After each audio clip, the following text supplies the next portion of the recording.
Ladies and gentlemen, I am your host, Richie Everidge, and this is Straight to the Point.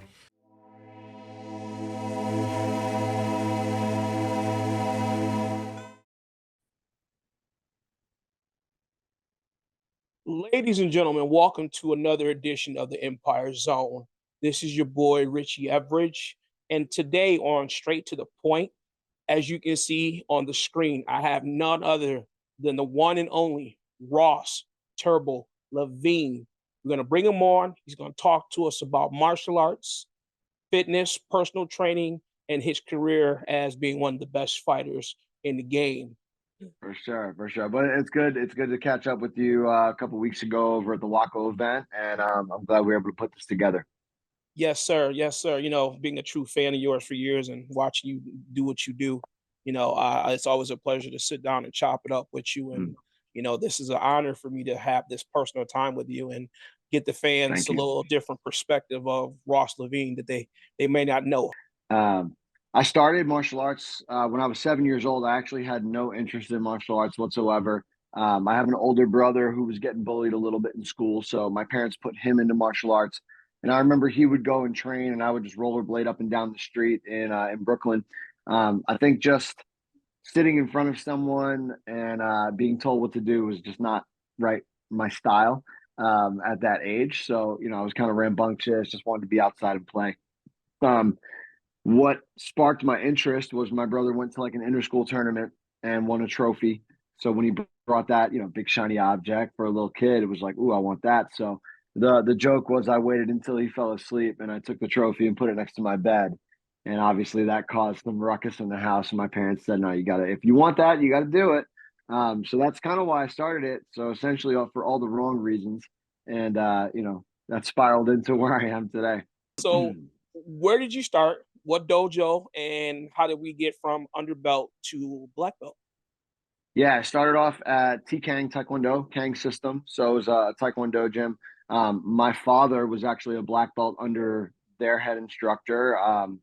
And then, that gentleman had three sons, two of which opened up their own Taekwondo schools. And this was one of them, Taesung Kang. So there's a lot of figures in the sport karate world that are from that dojo, believe it or not. So some former competitors might remember Joel Otero, Jo. Jo was from there. He was actually an assistant instructor when I was a little kid. And then, of course, the always lovely Miss Maggie Messina. Absolutely. We're in the studio today. I got a lot of things going on here. I get a chance to sit back and listen and talk to one of the greats why my podcast shows are going, my music's playing. And this is exciting for me to have this time. What is it that Ross Levine took away in the early ages of martial arts that said, you know what, even though I want to win, I want to be connected, I want a trophy, this is who I want to be? What was that? Yeah, I think at first, as any kid goes through the tons of things that they do as kids, right? Some kids get bounced from sport to sport. Some kids it's more the arts or music or things like that. And I did all of the above. Um, yeah, it's really a tough question to answer, but I think it was the community, right? It was just one of those things that I always found myself getting drawn to, and I think Kang System did a phenomenal job of keeping things fresh. I know a lot of times we look at martial arts schools and it's just the same stuff over and over again, but we had so many different outlets, whether it was our forms, our stretching, our kicking abilities, our pad class, our bag classes, our breaking. So there were just so many obstacle classes. Like, I don't know. I think there was just so much going on, and they did a really good job of bringing the community together. They did a lot of events, so it was just always fun and always fresh and always new. And I felt like I was progressing. They did a really good job of keeping us leveling up and giving us the attention that we needed at that young age.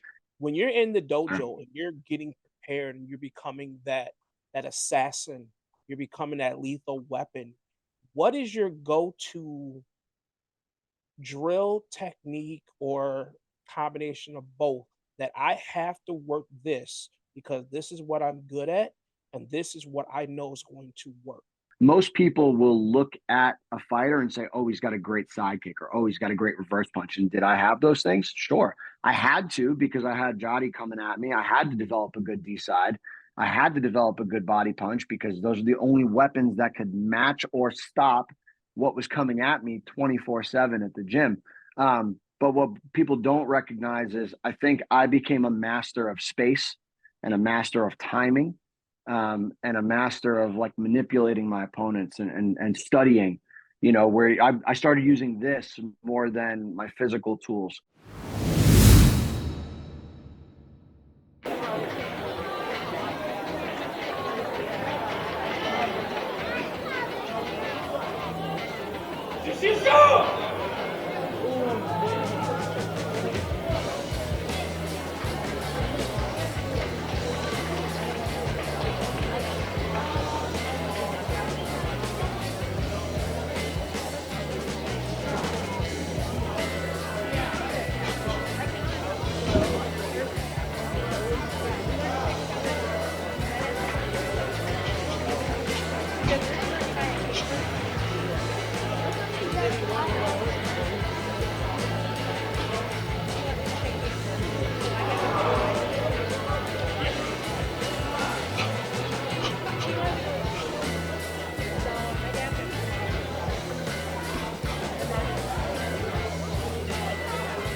Prefer to throw it off my right leg. That was the side that I point fought on all the time, but I box better on this side. So I can't just be boxing and kickboxing and then all of a sudden be like, hold on, hold on. Okay. Everybody's like, oh, here comes the side kick. And sometimes that's okay. There are times when I will do that because it's going to take them a second to be like, oh man, here comes the side kick, and then I switch back and I box. So you can do that. But let's find ways to get into it. So my favorite way, switch kick. I'm going to use my lead leg kick, and I'm going to land in my opposite stance. So I go from B range, right? I know I'm in B because I can throw what? My jab. I throw my lead kick, and I land in C range. Now I can throw my side kick. Okay? If you want to throw your side kick off your front leg, I start in B range. I throw my rear kick, little slide back, and then I have my side kick. So I'm going to kick myself into position for my side kick, okay? So everyone's going to start in B range. We're going to go left to right, and then go right to left. Any questions with that? Need to see it one more time. Yes? Okay. So I'm going to do both sides that my partner goes. I start in B range. I go left kick to right side kick. Then I'm going to go right round kick to left side kick. And then my partner's going to go.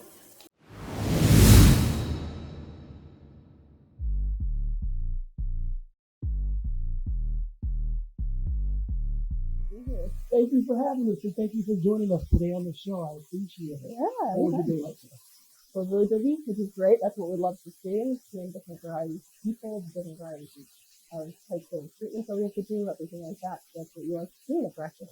Well, tell the people a little bit about yourself, where you're from, what how you get into this practice. So originally from the Catskill Mountain region, always was an athlete my entire life. It's played a huge role into this practice as a portion. So I really wanted to do something that helped people with wellness, with getting better, with feeling better without the side effects of drugs and things like that. So that played a huge role. Originally wanted to be a dentist. Fun fact about me. Okay. Actually applied to dental school, got in, and then it wasn't until I shadowed my chiropractor at home, Dr. James Clinic from Long Island, New York. Shout out to him. He's incredible. That he showed me this profession as a whole, and I fell in love with it. And that since that day, it was game over. It was what I wanted to do, and so I'm very happy with my decision. I don't think I'll be a great dentist, but I think I'm a future chiropractor. So what it was like growing up in the Catskills? What was that like? Small area, a small town? Oh yeah, it's a small town. You know everybody, you know everyone's business, you know their grandma's business, you know where to go to if so and so gets in trouble. But I loved it, and I'm very huge advocate for small schools. Yeah. Where'd you go to college? So I went to college on the Finger Lake, and then did my graduate studies at New York Chiropractic College in Seneca Falls. Can you tell the people what it's like being the person who kicks your head? Yeah, so, and that's the beauty about my job is that I can do things that, you know, help everybody almost in that way.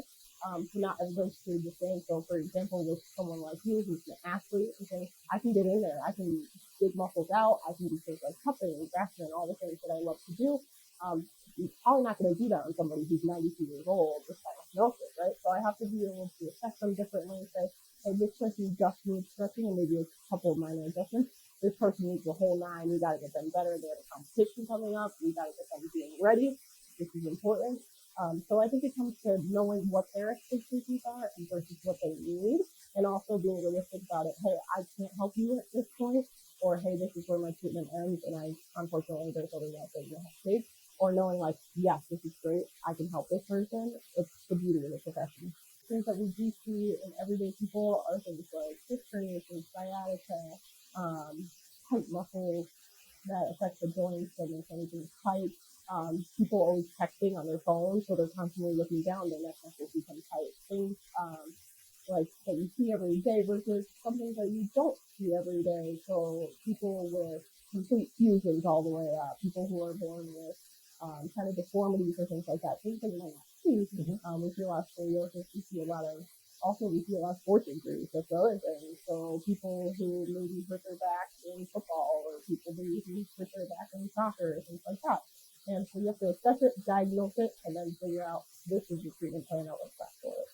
If it's more severe, then we usually aim for 2 weeks, for maybe 2 weeks, okay? But if it's less severe, you say, okay, I'll see you this week, then I'll see you next week, and then you're probably getting better at that point. I'm going to start testing you out. Then we get to a point where we're like, hey, you're doing really well. Maybe I only need to see you once every couple months. Maybe I only need to see you once every 5 weeks, maybe. Whatever it takes before that condition might start coming back. So we kind of slowly pace them out and then figure out what works best for them. Yeah. So I think one of the best things that I can do is I have a great chiropractor who I see, so Dr. Susie, who also happens to be in the office. Dr. Susie goes here to keep me going, to keep me feeling great. It's important that we take care of our bodies. I'm punched over a lot of times throughout the day. It also comes down to making sure that you're exercising, that you're doing the right nutrition, things like that. To keep you going. It's a tough job physically. It also can be a tough job mentally. So just taking that time and really, assessing things and being like, this is what I need, and take care of myself too. So. When you're working with the body and you're seeing you have someone who says, God, I just can't get right. I hurt all the time. Mm-hmm. So you've been working on this for months. Is there ever a time where you in this business feel that what you're doing is not working, or you have to go in a different direction? Yeah. What do you do mentally to change that and say, okay, I'm a professional, I need to figure this out? Yeah. So I think that's kind of key point. And I know a lot of times chiropractors sometimes won't know when to stop. And I think that's something that, I try to do my best at is saying, hey, I'm not the end all be all. I can't fix everybody. I understand that there are times when you need to see an ortho, you do need to get surgery, things like that. And it's coming to that realization, I'm not going to be able to fix everybody, okay? And I 100% agree with that. And I understand that. And I think it's more valuable knowing who to send them to, who's the next point, and who do they need to see. That's more valuable in our profession rather than thinking that I'm going to fix everybody, because it's not going to be that way all the time.